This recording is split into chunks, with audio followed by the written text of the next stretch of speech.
Yeah, I'm actually starting my own business. Now, before those of you who start to judge me, I am not going to be quitting my 9 to 5 job, but I'm going to start a side business. And I thought to myself, you know what? Why not? Sam, you deserve it. You've worked hard, but it's scary.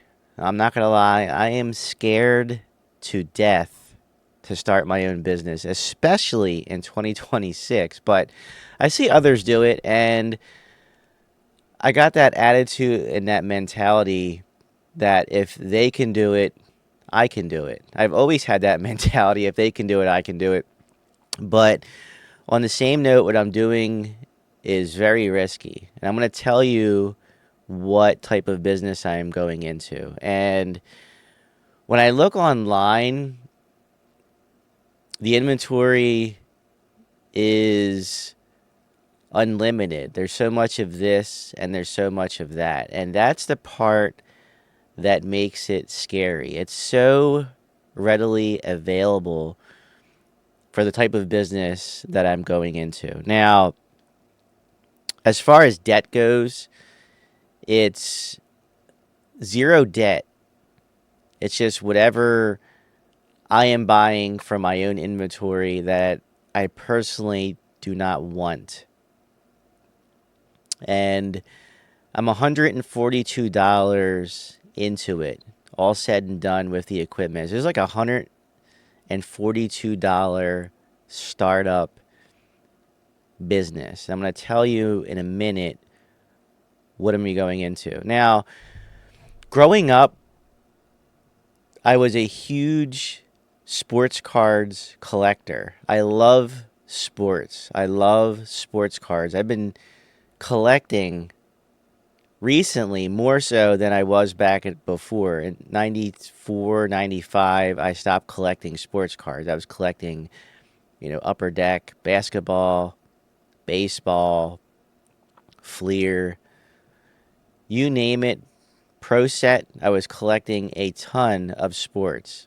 Emmett Smith, Troy Aikman's, John Elway's. I've been collecting for a while now, recently, as of the last couple of years. My son's been getting into it, and I started to get into it. So it's scary. And some of the stuff that I'm going to be selling is like this.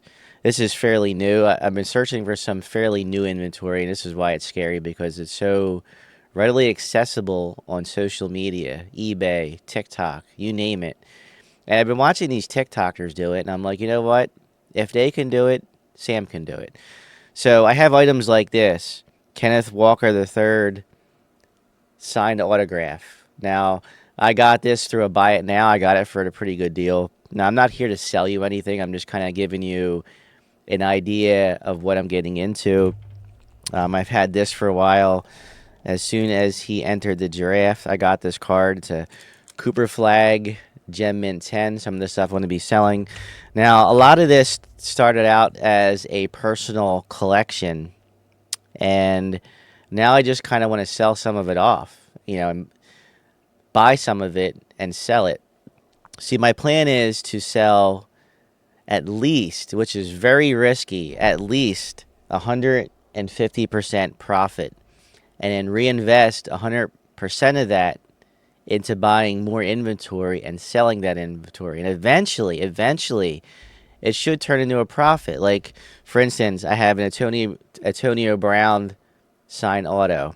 Kind of some of the things that I've been collecting. Now, some of this I'm not sure I really want to sell, but I may or may not. I may keep some of this and I may sell some of this. That's kind of where the obsession of collecting becomes my own personal issue.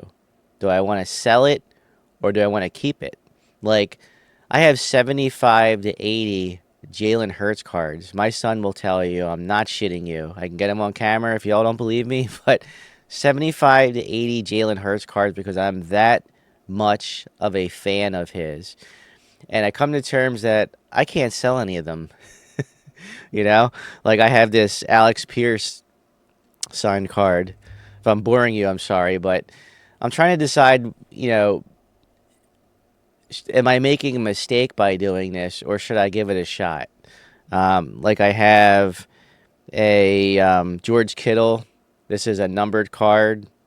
This is kind of high number, 81 out of 99. You know, just kind of some of the stuff I'm going to try and sell off. Lamine Yamal, pronouncing it wrong, rookie. Some of the things that I'm buying is, slab cases. I get this shit on Temu. I got like 10 of these, and I bought 200 of these. You have your penny cases, and then you have your hard cases. I started sleeving up some cards already. Those cards I just showed you were actually already sleeved. Now, the hard case slab cases and the penny cases and like the cases I just showed you is what I'll be sending out to people, in the mail when I start selling. And these are the penny ones, the real cheap ones. What you do is you put the card in. I'll just show you an example. You put the card in the penny sleeve, and then you have the hard case. And for your most valuable ones that you want to sell, you're going to have a different style case. Like, for instance, the one I will not be selling, the Jalen Hurts Thunderbird card, this came in a slab case, which is this case. I actually bought all of these that I'm showing you, except for the Cooper Flag. I bought them all on TikTok, and I'm going to flip them and try and resell them. Selling through TikTok, which is so risky because if you have like 300 followers on TikTok and you put this up for $1, how much do you think you're really going to get for this Gem Mint 10 Cooper Flag? I at least want $50, $45-$50 for this.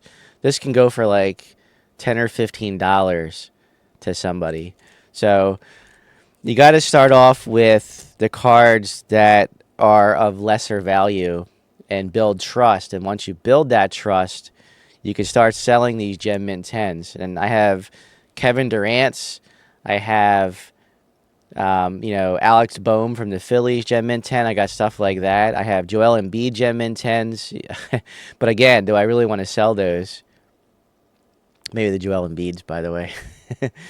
But you want to start off with stuff like this. That's, to build that trust. I'm not going to start out with a George Kittle limited number card. I'm not going to start out with a signed Antonio Brown for $1. You know what I mean?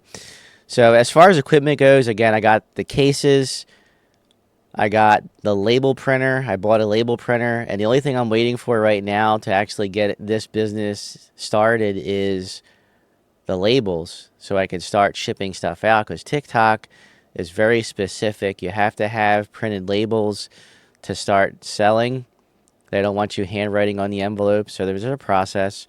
And if you don't remember before, I made some videos that I got banned from TikTok from selling. And somebody goes, you know what, Sam, just start another account. Sign up. All they can do is just deny you if they tie the two accounts together. You know what? I got approved.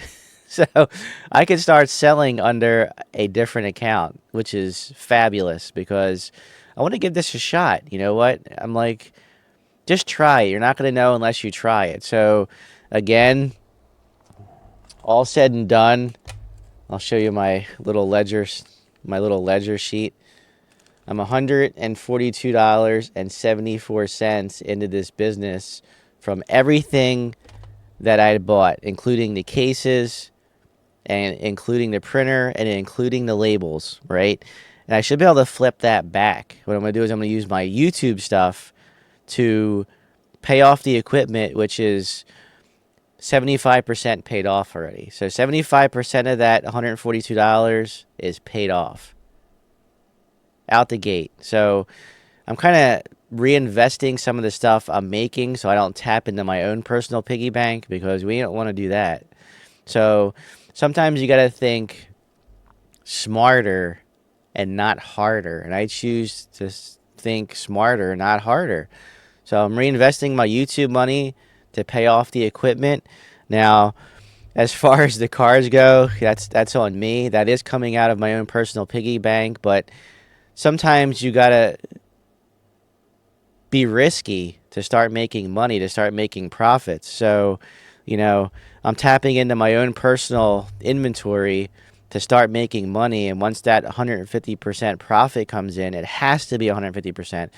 There's no ifs, ands, or buts about it. It needs to be 150% or it's not going to work, because I need to reinvest 100% of that into new stock and new inventory and start reselling again. I'm going to do that, try that for quite a few months. And I'm going to see how it goes. Maybe I'll report back to you and let you know how this is going to go. But man, I'll tell you what, it's scary as shit. It's scary because for me, it's not all about just making side money as a side hustle, as a profit, right? I mean, I can go 100%, 200% into YouTube if I really wanted to and do the same thing, but I want to try something a little bit different here, right? And the reason why I'm scared is because my name's attached to it, and if somebody gets a creased card in the mail and they're not happy with it, that's going to upset me, and that could make me want to give up. That could make me want to quit and throw in the towel, because, this is going to mean a lot to me. It's going to be my name out there and the company name that I've created. I mean, my real name won't be out there because I'm not stupid. My real address won't be out there because I'm not stupid. And I don't want that smoke, if you will. I don't want that, I don't want those issues to occur. And if somebody's not satisfied, of course, TikTok is going to side with that person. And I completely understand. It's completely understandable. Like, for instance, this card I got here, I got a Mickey Mantle Yankees Topps card from a while ago. God, I can't read that because of my eyes. 2008. This card is a refractor, a blue refractor. It's a special card, blue refractor with Mickey Mantle. It's not a real signed card. It's a facsimile card is what they call it. But this card, when I got it, you probably can't see it. It's bent, and I could just put a heavy book on top of it. But I don't want those type of things to jump in a way of me trying to sell where somebody's unhappy, And by the way, including in that $142, I got shipping envelopes also. I did get shipping envelopes here. Let me show you right back.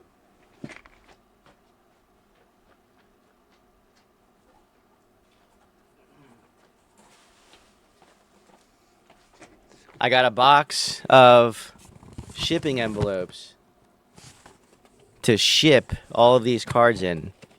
I think these are the 4x6s. These are 4x6s. I'm waiting for, I think, 4x9s, 5x. I can't remember the other side, but I got a bigger size.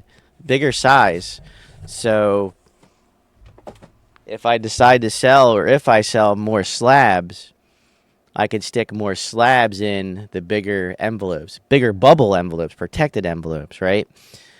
Because you don't want to ship like 3 or 4 of these if I sell them in a small ass envelope. It's just not going to work, I don't want them to have damaged product. I'm trying to do everything right by the book, and I'm hoping this is successful like my career is currently. That would be great. Now, if it takes off and does really well, am I going to quit my 9 to 5 to do it? No, I am not. I am not going to do that. Because I may get tired of doing it. I may not want to do it anymore. I may just say, I just don't, it's not worth for me doing it. I'm not making the 150% profit like I want to, so there's a lot of due diligence in this process. I sat down, I wrote a business plan for this from start to finish, what I want to do and how I want to do it, how I want to execute it, how much profit how much I need to make. Again, 150% to start out. And then as it becomes successful, I'm going to drop it off. And then everything will start to be profit. I mean, you always got to have capital. You always have to reinvest in your business. No matter what you do, whether it's YouTube, you're buying equipment, and so forth. You get it. I don't have to tell you. So, yeah, it's just scary. I mean, I want you to let me know in the comments, is this a mistake, and I see other TikTokers out there that have a couple thousand followers, and they have a room of like 50 people, and I see, they what they do is they put them up for bids, and you can start your bids out at whatever you want. I plan to start them out at like $2 to start, so I can try and start making money to make that 150% goal that I want. But back to that, some of them have 40 or 50 people in the room, and I got a couple thousand followers. Right now, I got like two. So I have a lot of work to do. I have a lot of videos I need to start posting. I have a lot of lives I need to start doing to get people to trust and get people to wanting to start buying. But the problem is, with 40 or 50 people in there, I see no sale, no sale, no sale. They put up a card like this that might be a $5 or $6 card to somebody, and they're selling it for $1, right? And the good thing is, the buyer pays the shipping, and then as they start to buy, the shipping starts to drop off. Like, it might be, I think, $3.99 or $4.99.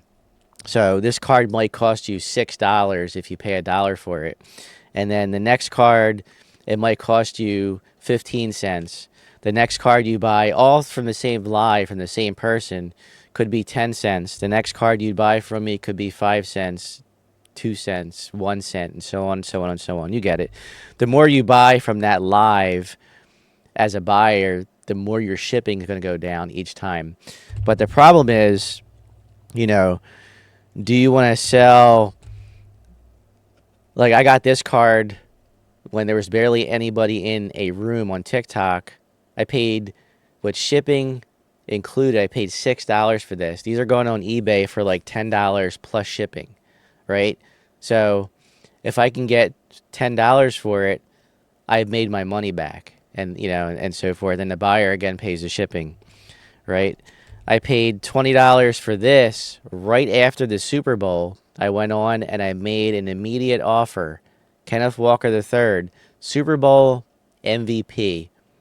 I got this for $20. He had it listed for $30. And I've seen lives where this has gone for like $40 or $50 just because of who it is. If you do your due diligence, you go on eBay, you can find this for about $30 now plus shipping.